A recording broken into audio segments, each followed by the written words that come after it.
আশ্বাস দিয়েছিলেন মুখ্যমন্ত্রী। আর তারপরই কালীগঞ্জ কাণ্ডে অ্যাকশনে পুলিশ। দুদিনে গ্রেফতার করা হয়েছে 12 জনকে। তার মধ্যে মুখ্যমন্ত্রীর সোশ্যাল মিডিয়ায় এই পোস্ট, যেখানে তিনি বলছেন, তামান্নার ন্যায় বিচার আমাদের অগ্রাধিকার, প্রতিশ্রুতি পূরণ করেছি, অপরাধী নিরপেক্ষ ও দ্রুত অ্যাকশন নেওয়া হবে।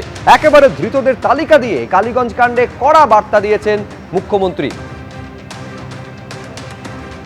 আর এরই মধ্যে আজ তামান্নার বাড়িতে পৌঁছন বিশেষ সরকারি আইনজীবী বিভাস চট্টোপাধ্যায়। তামান্নার মায়ের সঙ্গে কথা বলেন তিনি।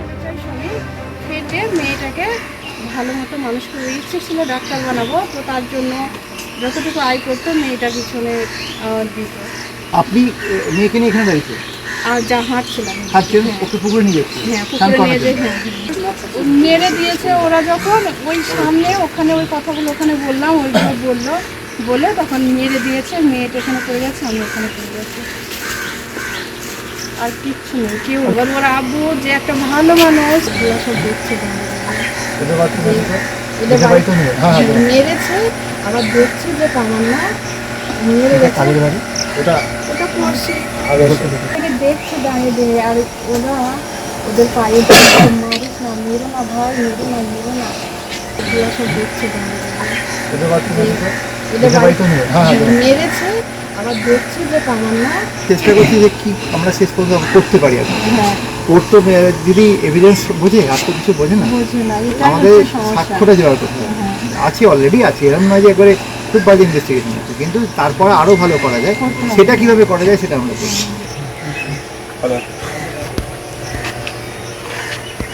এটা কি যেটা মারলো তার স্ক্রিনটা ছিটকে গেছে? না না না, এগুলো সব বোমা অন্ধকার করছিল, অনেক বোমা মেরেছে। ঠিক আছে, না একটা বোমা এমন, কিন্তু অনেকে 24 জন ওদিকে অনেক চেষ্টা করছি যে কি আমরা শেষ পর্যন্ত করতে পারি।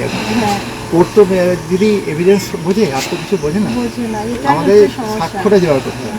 আছে, অলরেডি আছে, এরকম নয় যে একবারে খুব বাজে ইনভেস্টিগেশন আছে, কিন্তু তারপরে আরও ভালো করা যায়। সেটা কীভাবে করা যায় সেটা আমরা করব।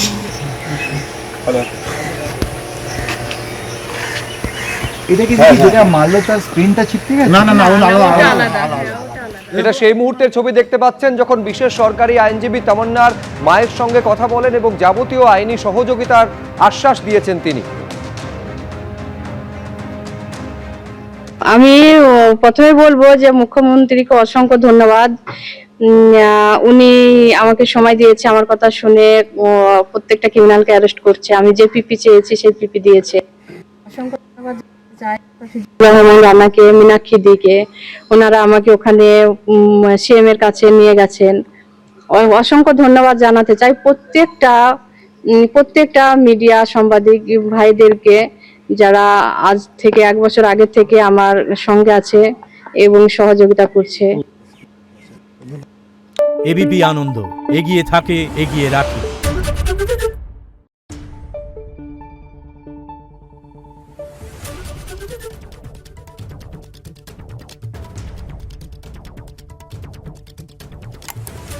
Thank you.